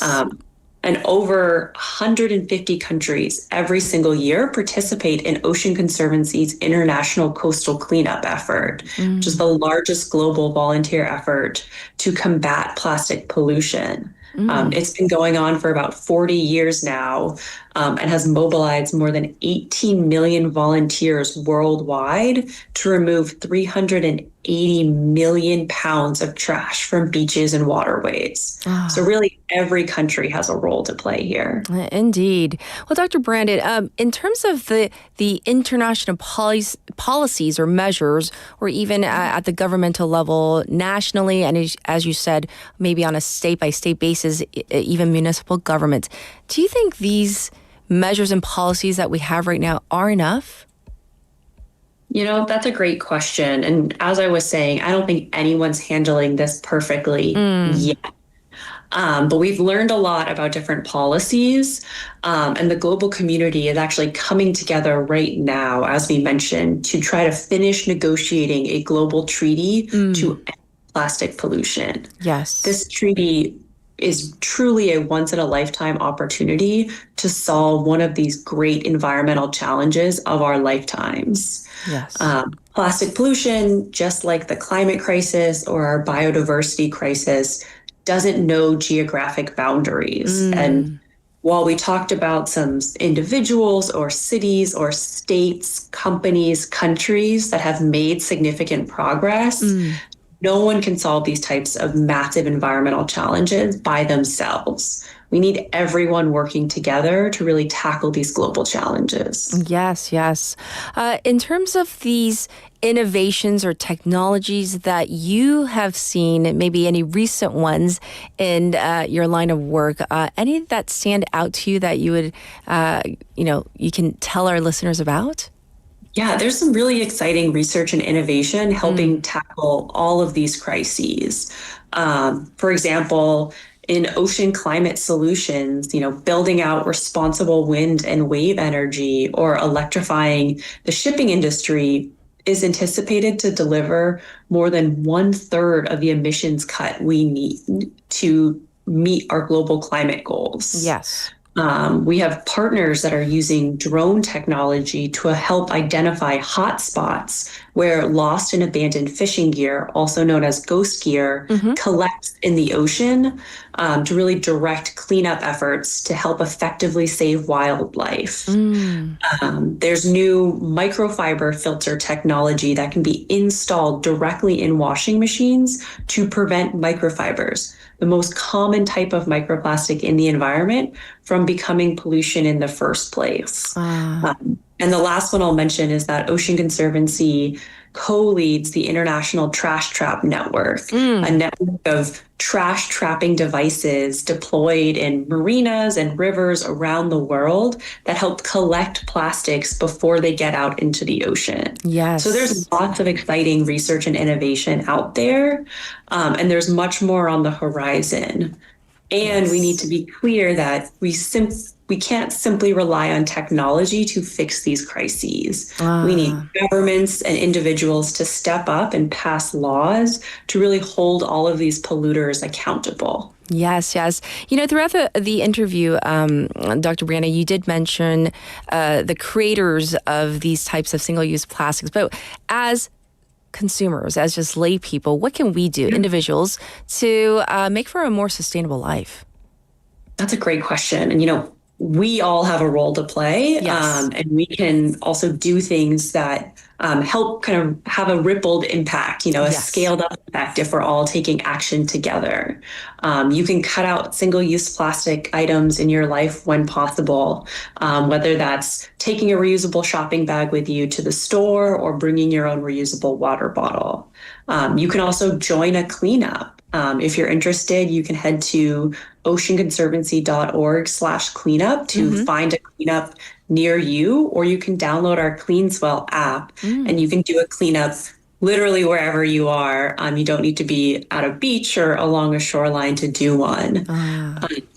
And we can also all do our part to, send a signal with what we buy, how we buy things, buying plastics overall, and also just demanding better from these, major producers as well as our government, saying we are truly fed up with plastic pollution and we want to see action. Yes. Because there are truly common sense solutions that are taking place all around the world. Right. We just need that little forcing function from policy to help make it a reality. Well, thank you so much for coming on air with us, thoroughly explaining what this whole ending plastic pollution, the theme behind World Environment Day, and of course, hopefully encouraging definitely me and also our listeners to do better, to lead better sustainable lives. Thank you so much, Dr. Brandon. Thank you for having me. Happy World Environment Day. Yes, to you as well. Everybody, this was our special interview. And, I feel even more motivated. We always have also Bonnie on, where she encourages us on a weekly basis as well. We can definitely do better and do our part too. We're going to take a short song break. This is Michael Jackson's Heal the World.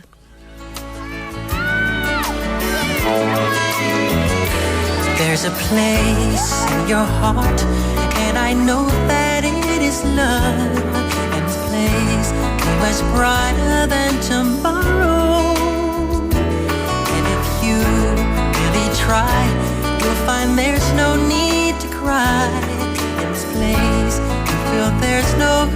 your sorrow. There are ways to get there if you care enough for the living.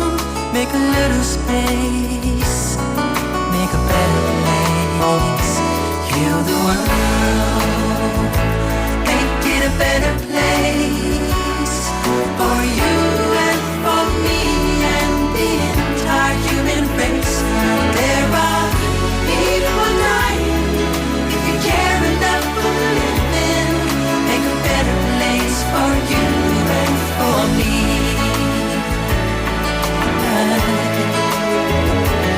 If you want to know why, there's a love that cannot lie. Love is strong, it only cares for joyful giving. If we try, we shall see. In this bliss we cannot feel. Fear or dread, we stop existing and start living.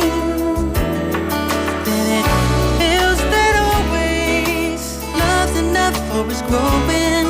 Make a better world, to make a better world. Heal the world, make it a better place for you and for me and the entire human race. There are people dying. If you care enough for living, make a better place for you and for me. And the dream we were conceived in will reveal a joyful face.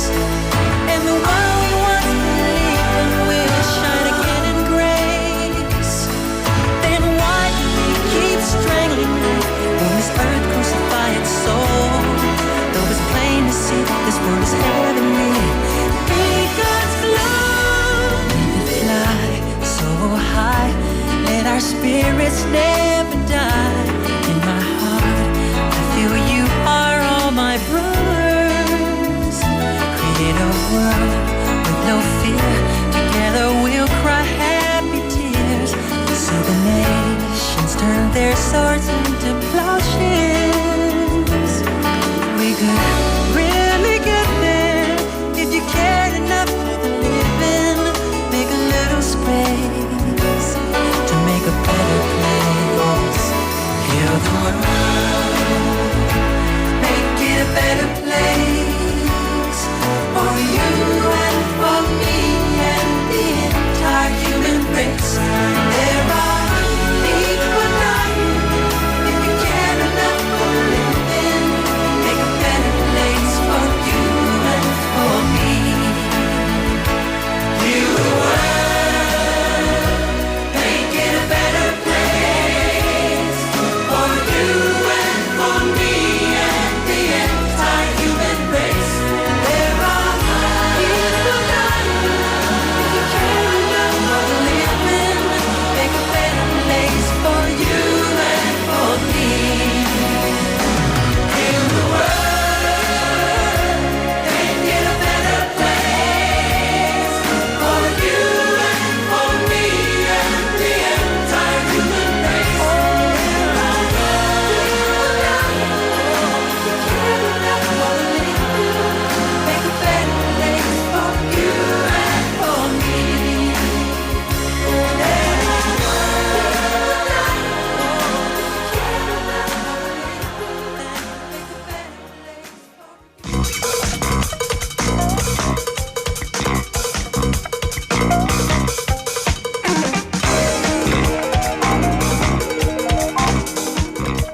It's time for Buzz Breakdown. We have Vasana here. What were you doing? Were you playing the drums? Playing the bongos, you know. The bongos? You know, in the NBA games, they have the bongo competition. Okay, I was going to say. And you gotta, I was like, I hope those are not your dribbling skills.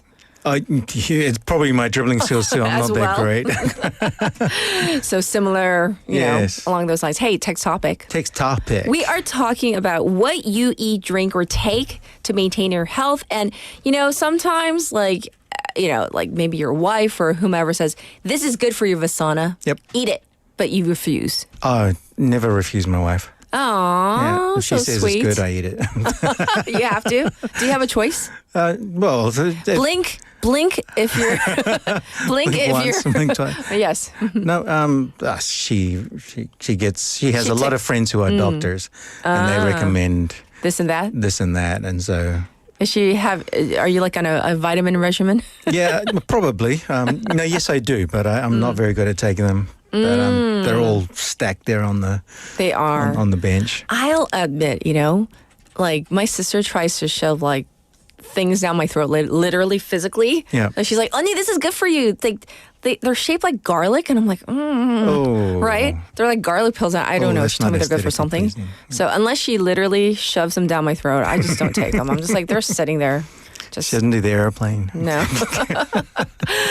Okay, let's get into Buzz Breakdown. What do you have for us? Okay, this week I'm going to do abbreviations. Oh. And then I'm going to break down the different kinds of abbreviations. Okay. Yes, because there are different kinds. There are different kinds. Yes. And the reason why is because of this term TACO, T-A-C-O, which was coined by Financial Times columnist Robert Armstrong. Okay. Describing Trump's trade technique, I suppose, where investors anticipate market rebounds due to his on-again, off-again policies. About lately what's going on, especially with the tariffs, right? Yes. So TACO, TACO, stands for Trump always chickens out. And by the way, made by some, a Financial Times columnist, yes. not by us, yes. Yeah, not by us or somebody on the internet. Well, can you explain it, though? Because some people might not understand. What does this mean? Trump always chickens out? It's because when... I was going to say a few months ago, but he's only been in office 3 months. He put tariffs on all the countries. I would say all countries, most countries. There are 180 nations, probably more in the world. And he had a list and put tariffs on all of them. But after making that list a couple of weeks later, he rolled some of them back, even cancelling some of them. And then a week later after that, he would put them on again. And so it's these on-again, off-again policies, which are good for people who like to gamble and make money on the stock market, but not good for stability. Yeah. So anyway, it's and Trump did not like this term. Yes. So he was like visibly offended because somebody asked him, like, "What do you think of this?" Yes. And he was really, really offended, according to the AP, and he rejected the whole idea. Like, I'm not chickening out. He calls it, negotiations. Yes. That's what how he framed it. So. Yep. Yeah. So there we have it. That's why we're talking about these, I guess, abbreviations. Yes. So I thought it would be fun to talk about these kind of words. Sure. So enough of the serious stuff. So I thought I would put on my teacher hat, our teacher hats. Collectively. Yeah. Yes. For a few minutes and explain the different terms. Let's go. And then we'll go on to some other fun stuff after that. So feel free to chime in with anything that we have missed. That's for you. And our listeners can feel free to throw in their ones. So first up, acronym. Acronyms. Explain what this is. So acronyms is what TACO is. So each individual letter stands for another word. But when you combine the letters together, it makes a word. So it usually needs to have a vowel in there so that you can... To pronounce it, right? Yes. So unless you're from Poland, where some of those words don't have vowels, right? Their alphabet's different from ours. Yes. Anyway. So what are some of the famous ones? Give us some examples of NASA. Oh yeah, NASA. What does NASA stand for? National Aeronautics Space Agency. Oh, I would assume, teacher Vasana, that you would have looked it up. Yeah, right? I did, but I forgot to write National Aeronautics and Space Administration. I was going to say administration means the agency. Yes, you must know. Scuba. Yeah. Self-contained underwater breathing apparatus. I know that because I grew up with. Yes. I grew up around water. Maybe some people didn't realize scuba is actually an abbreviation, an An acronym. Yes. You can call it an abbreviation, but just for our listeners, an abbreviation is the umbrella word for for everything. And then we have I'm just different being categories. a grammar Nazi here and telling you the differences. So acronym. Taco, Yes, acronym. Taco, NASA, Scuba, Radar as well. It's also one. Radar, Don't yes. ask me what that means. You can look it up at home. So the second one. Oh, are you going to look up radar? Yeah, I'm going to because I want to radar. give our listeners a wealth of information. Okay. Radar is an acronym that stands for, are you ready? Radio Detection and Ranging. So the radio Is and RA. detection Yeah. and ranging. So radar. There Yes, you go. Radar. Yes. Yes, it's also another word, but I won't go into that because it's a bit geeky, that. But Okay. anyway, so second, initialism. Okay, this is where I'm so glad you categorize them, everything, because I'm just like you. I like to there are different compartments. Yes. Yes, and we need to get through them. So initialism. Initialism. So it's similar to an acronym in which it uses the first letter of each word, but you do not pronounce it as a word. So for example, FBI. Yes. You don't say FBI. No, we don't say FBI. We see FBI, Federal Bureau of Investigation. It's the FBI here. Yes. Sorry. Another one. US. USA. USA. The United States of America. Yeah.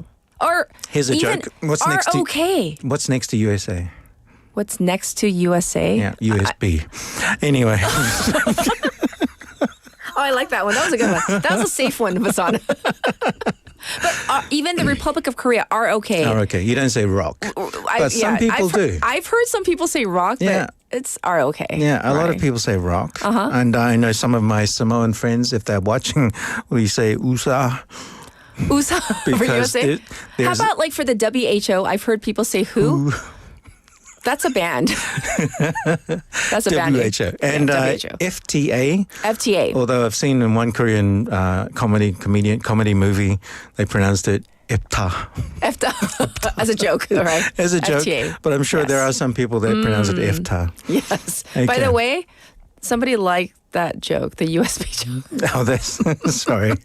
That was from my very young days, that one. Anyway. Okay, so we did acronyms, initialisms, and now we're going to go to Portmanteau. So what does that stand for? What does that stand for? Yes. Okay, is what we term as a mashup. Yes. Yes, you put two things together. Together, combine into one. Make a new word. So, for example, Korean, English. Konglish. Yeah. Chinese, English. Chinglish. Yes. Singlish. Singaporean, English. Singlish. And so on. Yes. And the one I said a few weeks ago, if you remember, Koi. What was that again? Okay, so Korean. and I Kiwi, know. Koi. Koi. I was just, I was So when you pulling mash it up like- different words and make a new word, Sure. that's what that is. But just for today, for the rest of the show, to keep it simple, Sure. let's just use the term abbreviation. That's right. Okay. So let's start. Oh, okay. Let's get into them. Okay. So these ones, I'm going to add another word here. I'll let you pronounce it. It's MNEMONIC. Mnemonics? There we go. Yes. And acronyms. Are you testing me or are you just using me? No, whenever I see it, I always make a joke with my students. I go, mnemonic. It's mnemonics. Yes. Anyway, okay. So the first one, I'm going to say it and see if anybody knows what it is. So my very educated mother just served us nachos. Oh my gosh, why is this so familiar? Or in Korea, or in Asia, they say noodles. But my very educated mother just served us nachos. Anybody typing? No? Okay. Planets. That's right. Yeah. Why? I was like, there was a reason why that sounded so familiar. Yeah. 'cause So it was that's from what we elementary call a school. mnemonic. Yes. Okay. So M, Mercury, Venus, Earth, Mars, Jupiter, Saturn, Uranus. I was going to pronounce it the Uranus. other way. No, in America we call it Uranus. Uranus. Yes. That's what it's called. And then next we go to Every good boy deserves fruit. Green buses drive fast. All cows eat grass. And face. What is this? So face is actually an acronym. An acronym for So this is from the subject of music. Music. Yeah, if any musicians out there knows this, every good boy deserves fruit. All green buses drive fast. All cows eat grass and face. Yes, so explain, because you're a musician. So when it's on the musical staff, so reading the notes. Yes. So the lines and the gaps in the music. So the first line in the treble clef, that's the high clef, is E, G, B, D, F. And then the bass clef is A, G, B, D, F. And then the spaces in the treble clef, in the bass clef, A, C, E, G, and then the treble clef, F, A, C, E. Anyway. No, they're all ringing a bell, but it's been so long. The third one, I remember this one. Okay. Roy G. Biv. Yeah, this one is definitely an acronym. We pronounce it as a different word, Right. or as a person's name, really. Does anybody know Hans? Roy G. Biv. This is for red, orange, yellow, Yes. green, blue, indigo, and violet. Yeah. And this Basically, is the rainbow. the rainbow. spectrum. And I give this to my students because the last two, they're not sure how to translate that into English because they know it in Korean, but then they that's think, only for What's English." this color in English? We have a listener who sent one in, 두둥님. BOGO.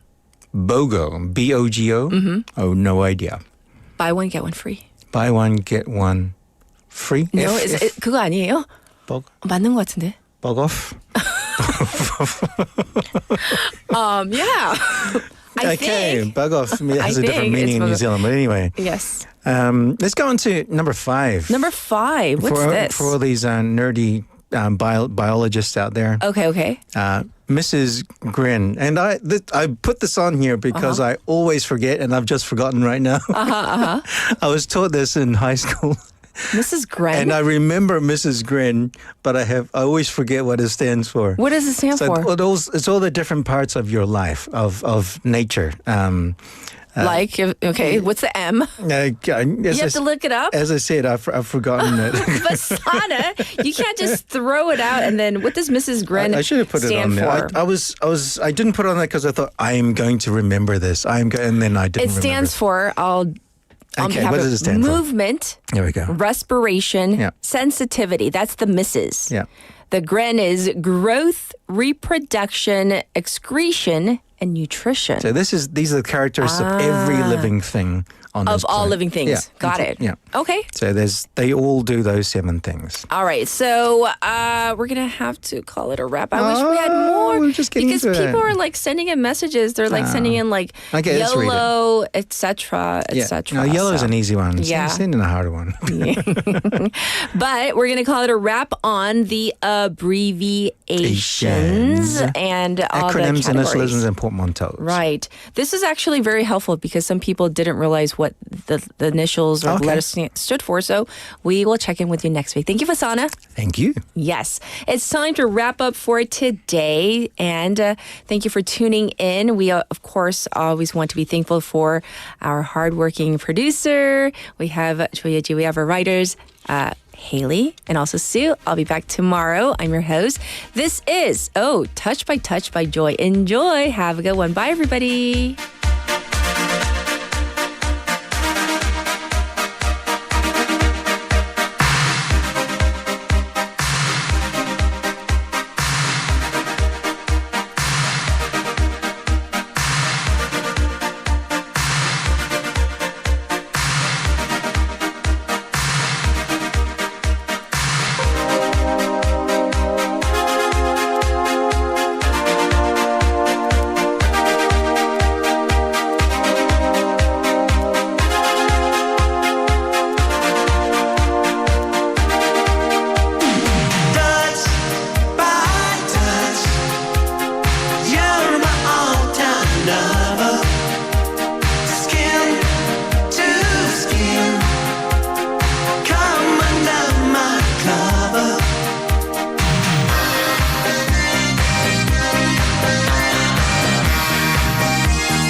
Makes my heart beat.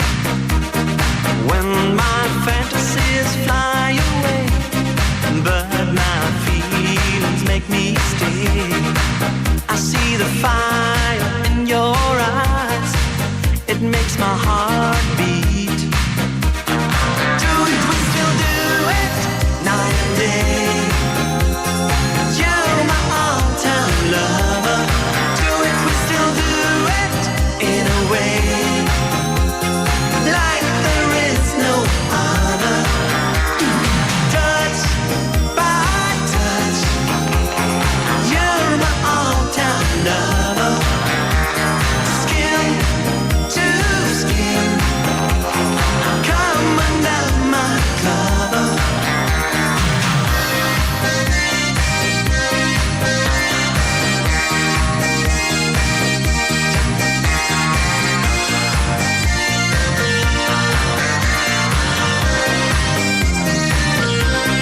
When my heart is full of love, it makes me a turtle dove. Love's the game that we play, not play. When our love